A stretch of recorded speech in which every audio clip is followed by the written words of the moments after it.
Selamat pagi pemirsa, saya Kina Sution akan menemani Anda dengan beragam informasi terkini di antaranya. Area pemakaman khusus COVID-19 di Medan hampir penuh. Jaksa penuntut umum hadirkan Kasat Narkoba sebagai saksi dalam kasus mantan Kapolsek Payung. Cantik mempesona motif batik dalam seredan gaun pengantin. Selain cuplikan berita tadi, kami juga akan menghadirkan beragam informasi lainnya. Pemirsa, kita jalan sumut hari ini pagi selengkapnya.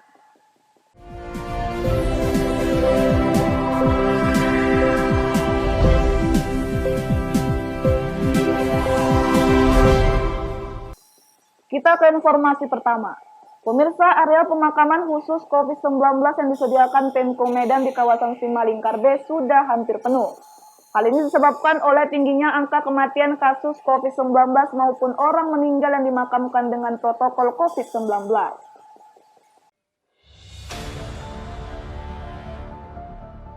Saat ini tercatat sudah ada 320 orang dimakamkan di pemakaman khusus COVID-19 di Simalingkar B, baik itu yang konfirmasi positif maupun pasien suspek. Dari 300-an yang dimakamkan ini, tidak keseluruhan warga Kota Medan.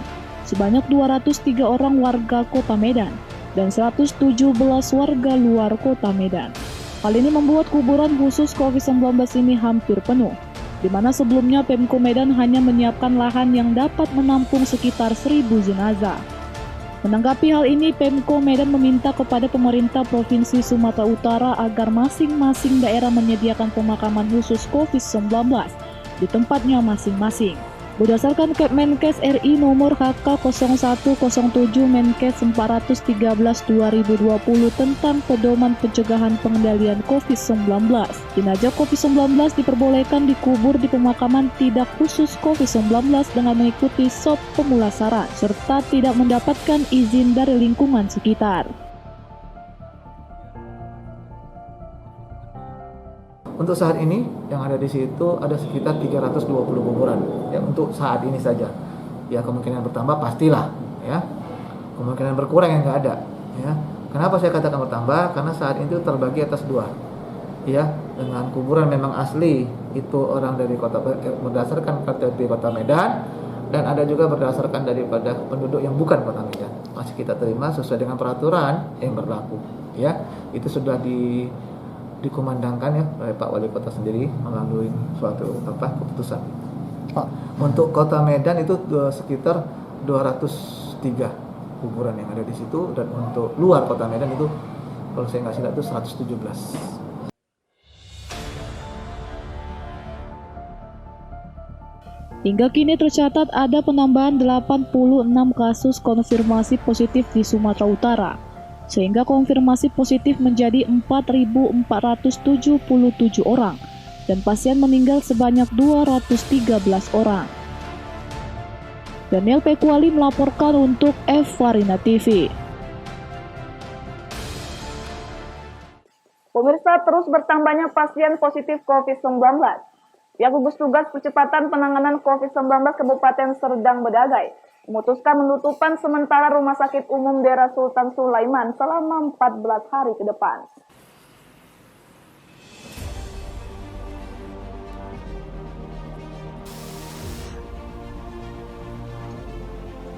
Penutupan Rumah Sakit Daerah Sultan Sulaiman merupakan keputusan karena mengingat jumlah tenaga medis di rumah sakit itu yang terpapar COVID-19 terus bertambah.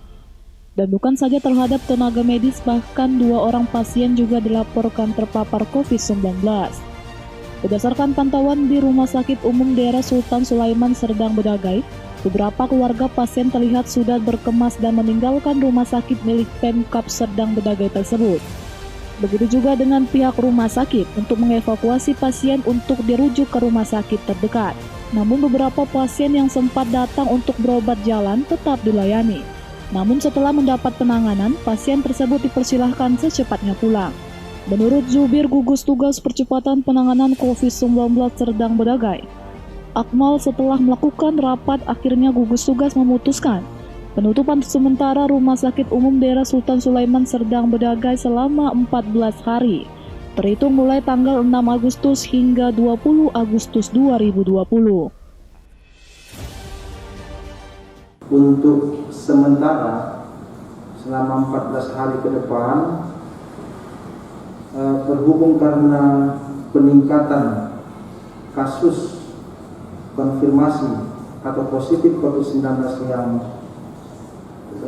meningkat dan sangat mengkhawatirkan, diputuskan oleh gugus tugas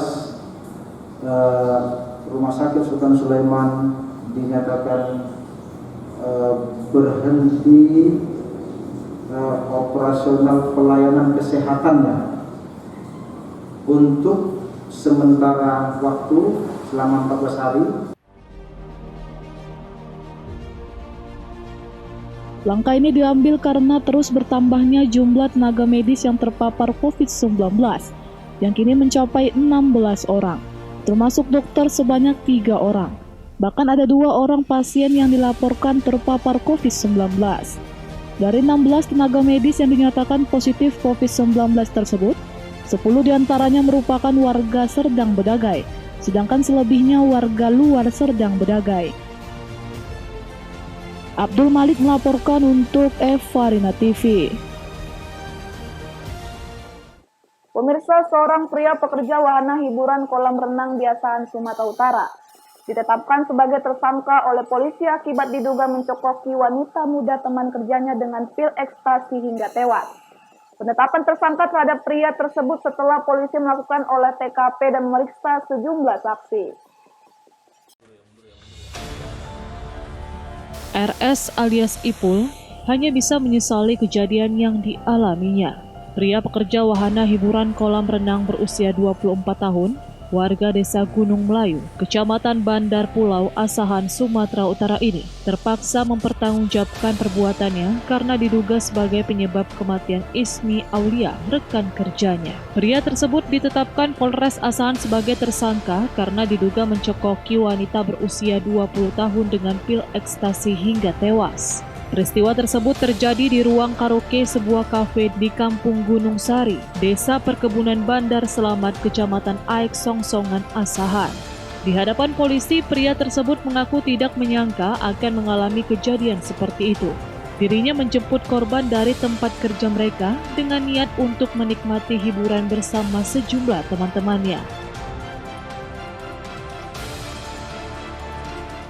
Korban saat itu abang menjemput atau cuma dari rumah? Yang menjemput kami dari tempat kerja, Bang. Tempat kerja. Iya. Ada hubungan pacaran kalian nggak? Nggak ada, Bang. Nggak ada. Baru kenal itu juga, Bang. Oh iya benar. Iya. Di sana memang kalian mau ibadah niat maksana itu? Belum ada rencana, Bang. Cuma disuruh aja tadi kan menjemput kan. Saat itu ada di ruangan, ada berapa orang? Rame, Bang.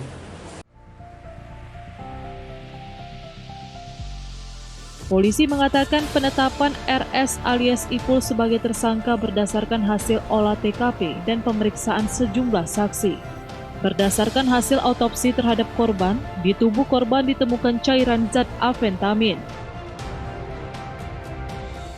Wilayah hukum Polsek Bandar Pulau, yang mana pada hari Rabu jam 10 ini didapat informasi adanya seorang perempuan yang meninggal di dalam kafe, sehingga dengan adanya laporan informasi masyarakat tersebut, anggota turun ke TKP untuk melakukan penyelidikan.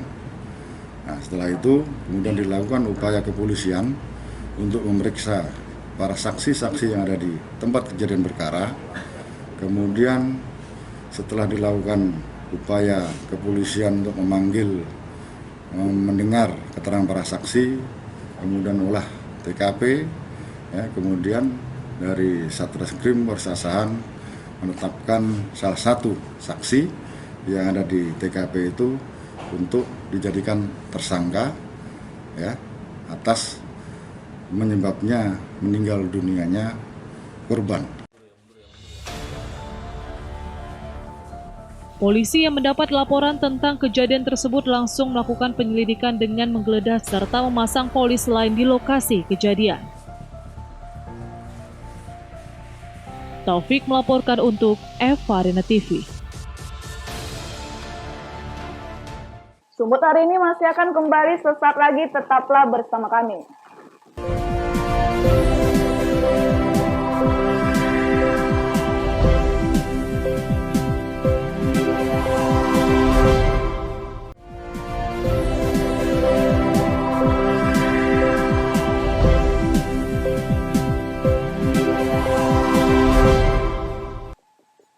Terima kasih masih bersama kami.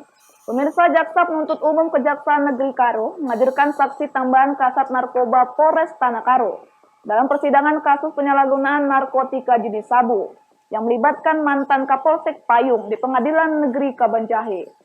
Dari keterangan saksi menyatakan bahwa narkotika jenis sabu yang sebelumnya ditangkap dari terdakwa lain adalah sabu milik mantan Kapolsek Payung.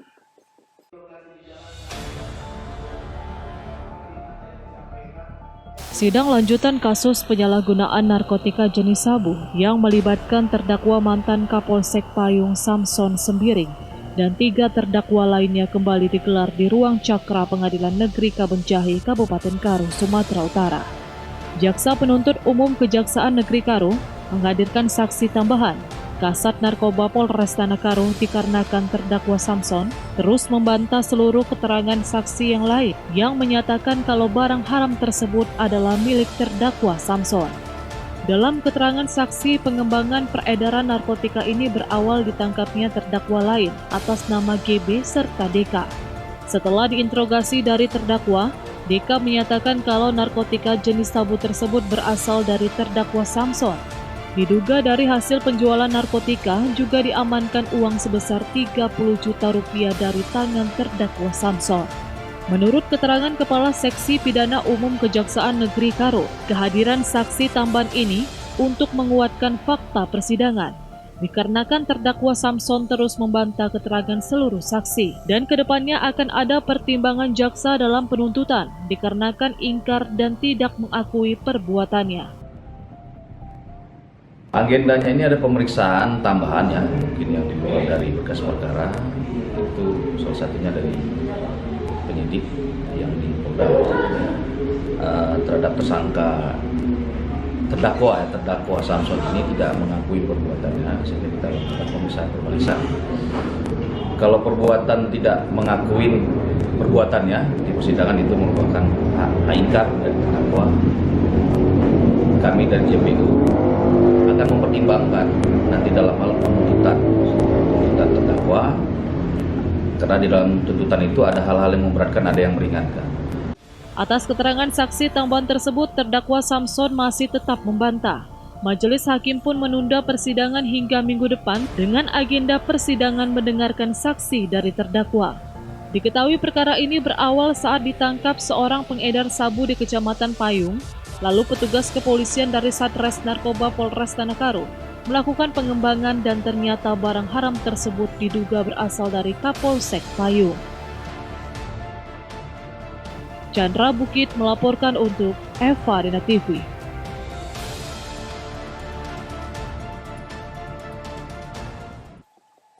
Pemirsa, diduga peras anggota DPRD. 2 pria dibekuk Subdit Cybercrime Direktorat Kriminal Khusus Polda Sumut. Kedua tersangka bermodus sebagai polisi palsu yang menghubungi korban menggunakan media sosial dan WhatsApp.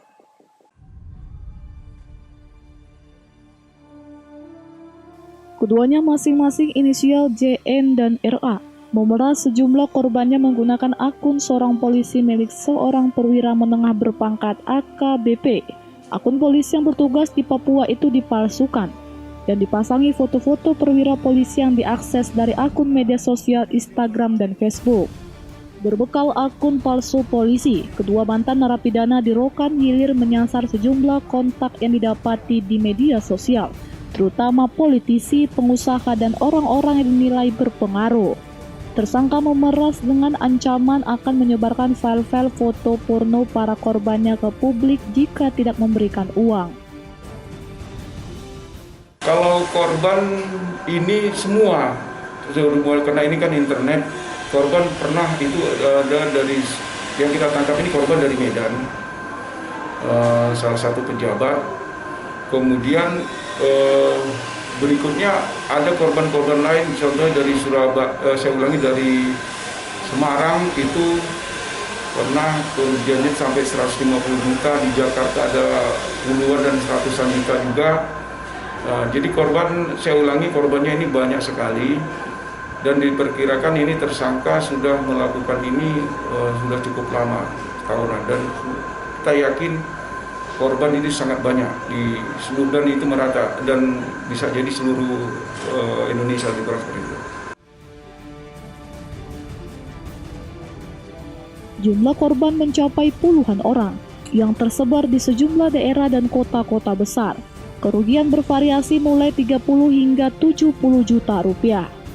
Kedua tersangka ini mengaku menggunakan modus pemerasan dan penipuan menggunakan akun palsu saat keduanya menjalani hukuman di Lapas Rokan Hilir. Polisi menyita barang bukti berupa beberapa unit handphone, uang yang didapat, buku rekening, kartu ATM, print akun palsu polisi, serta perhiasan emas yang dibeli dari hasil uang pemerasan para korban. Wahyu Pratama melaporkan untuk Evarina TV.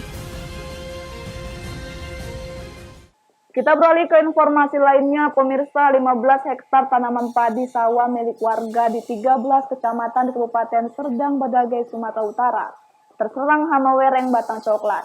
4,2 hektar lahan pertanian warga mengalami gagal panen. Serangan hama wereng batang coklat tersebut terparah berada di 3 kecamatan. Di antaranya di Kecamatan Pantai Cermin, Kecamatan Teluk Mengkudu, serta di Kecamatan Sungai Rampa. 4,2 hektar mengalami fuso atau gagal panen. Agar serangan hama wereng batang coklat tersebut tidak meluas, Dinas Pertanian menyemprotkan secara massal insektisida untuk membasmi hama wereng batang coklat tersebut, yang dilaksanakan pada Kamis 6 Agustus 2020 di Desa Silau Rakyat, Kecamatan Sungai Rampa, Kabupaten Serdang Bedagai, Sumatera Utara. Sebelum penyemprotan massal tersebut dilaksanakan, Koordinator Pengamat Hama Penyakit dan Pengendali Organisme Pengganggu Tumbuhan Provinsi Sumatera Utara Sangkot Siregar bersama Kepala Dinas Pertanian Kabupaten Serdang Bedagai Radianto Panjis memberikan pengarahan kepada para petani tata cara penyemprotan hama wereng secara tepat. Penyemprotan hama wereng batang coklat ini tidak seperti penyemprotan hama padi lainnya, dengan penyemprotan yang dilakukan di bagian permukaan tanaman padi. Penyemprotan untuk hama wereng batang coklat ini dilakukan di bagian bawah batang padi, karena hama wereng tersebut berada di bagian bawah batang, sehingga bagian nozzle semprotan tersebut harus diarahkan ke bagian pangkal padi.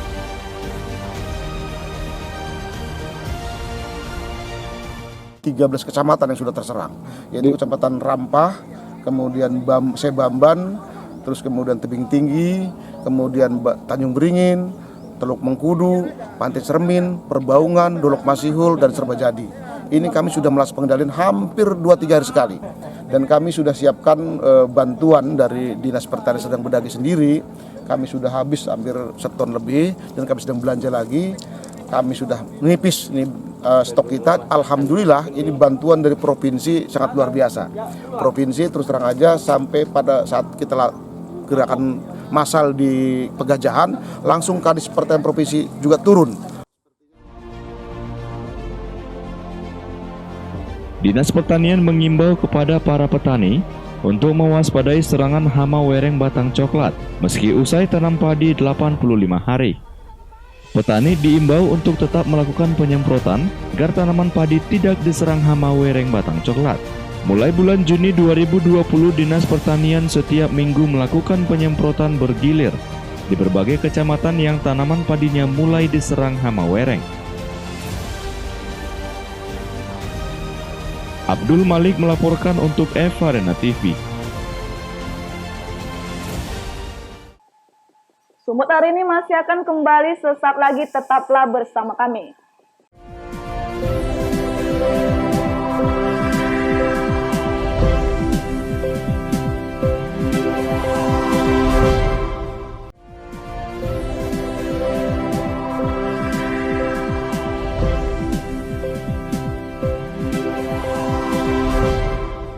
Terima kasih masih bersama kami.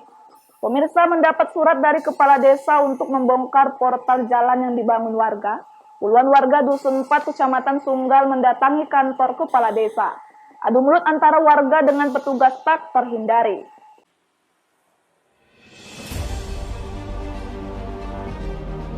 Hampir 50 orang merupakan warga Jalan Kelapa II, Dusun 4, Desa Tanjung Gusta, mendatangi kantor kepala desa di kawasan Jalan Impres, Dusun 2 Timur, Desa Tanjung Gusta, Kabupaten Deli Serdang, Sumatera Utara. Pembangunan portal ini dibuat sebagai bentuk keras mengurangi aktivitas kendaraan berat yang melintas milik salah satu pabrik yang berdiri di tengah pemukiman penduduk. Kedatangan warga yang sempat diwarnai adu mulut dengan petugas kantor desa ini menuntut agar portal yang dibangun warga secara swadaya tidak boleh dibongkar.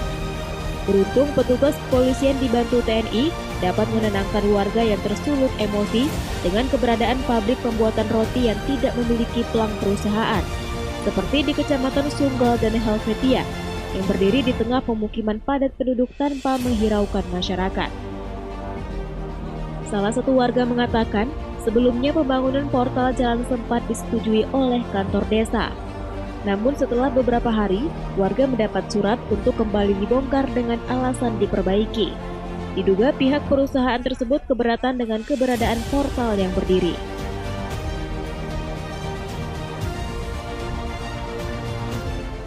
Diputuskan warga lah pemasangan portal.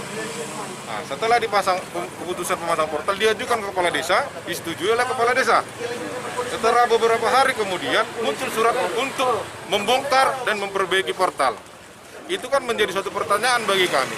Seperti ada keberpihakan kepada satu perusahaan yang berdiri Di Kota Madia, di wilayah Kelapa II, di wilayah Kelapa II kan, tapi berdomisili Kota Madia Medan. Nah, seperti itunya kira-kira tuntutan kami di sini tetap portal dipasang. Dalam hal ini, Dinas Tenaga Kerja tidak mengawasi pabrik yang berdiri di tengah pemukiman penduduk. Tanpa ada pelang perusahaan, mengakibatkan petugas lain rumit dalam pendataan jika terjadinya bencana.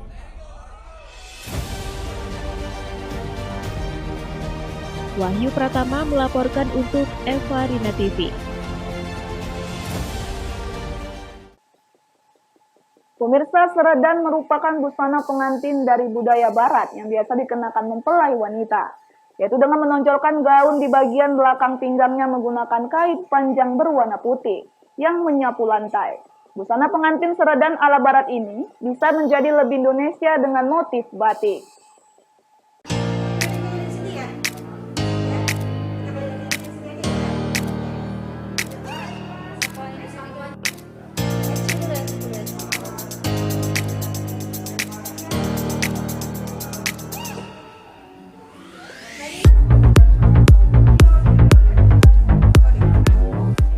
Gaun pengantin menjadi mahakarya yang memiliki pesona tersendiri.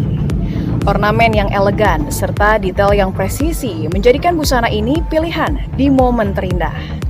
Keindahan gaun tersebut makin cantik mempesona dengan paduan batik yang dikreasikan dengan kebaya khas Indonesia.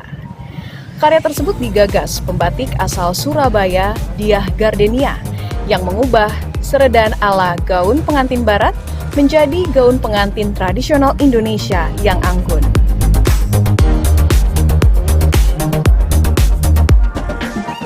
Seredan ya namanya. Seredan itu kan kebiasaannya orang asing ya, orang barat ya. Tapi bagaimana caranya kita buat seredan ini masuk ke Indonesia, enggak apa-apa, tapi kita Indonesiakan, yaitu dengan kemampuan skill saya sebagai seniman dan teman-teman lain yang mungkin kita buat batik yang sedemikian rupa hingga ketika ditampilkan untuk seorang pengantin atau pada saat imlek itu tetap Indonesia kan. Gaun pengantin tradisional dengan seredan yang ditampilkan oleh sejumlah model di Surabaya ini dirancang oleh perancang busana Eko Chandra dan sepenuhnya menggunakan bahan batik karya Diah Gardenia.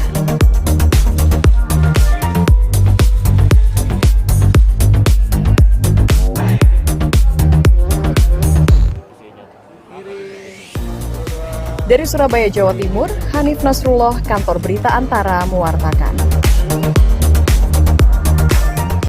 Pemirsa, Pemirsa, demikianlah rangkaian informasi dalam Sumut hari ini pagi ini. Saya Kiki Nasution mewakili kerabat kerja yang bertugas pamit undur diri. Terima kasih atas kebersamaan Anda dan sampai jumpa.